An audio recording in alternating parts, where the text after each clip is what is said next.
దేశం కోసం ప్రజల భవిష్యత్తు కోసమే పవన్ కళ్యాణ్ నిర్ణయాలు తీసుకుంటున్నారన్నారు మంత్రి నాదెండ్ల మనోహర్. ప్రతి ఒక్క కులాన్ని మతాన్ని గౌరవించాలని చెప్పడం తప్పెలా అవుతుందన్నారు. ప్రతి విషయాన్ని రాజకీయం చేసి వ్యక్తిగత విమర్శలు చేయడం వైసీపీ నేతలకు అలవాటైందన్నారు. పవన్ కళ్యాణ్ గారు తీసుకునే స్టాండ్ ఎప్పుడు కూడా ఆయన స్వార్థం కోసం ఎప్పుడు ఉండదు, లేదా రాజకీయ లబ్ధి కోసం ఉండదు.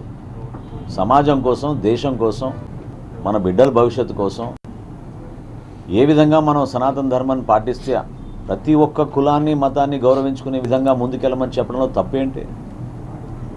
ప్రతి ఒక్కరికి మనం సమాన అవకాశాలు, హక్కులు కల్పించాలని పోరాడితే తప్పేంటి? దాంట్లో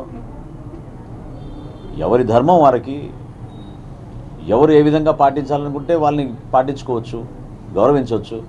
అంతేగాని కావాలని ప్రతిదానిపైన రాజకీయ కోణం నుంచి చూసి వ్యక్తిగతంగా విమర్శలు చేయడం అదే వాళ్ళకి అలవాటు. అది గతంలో కూడా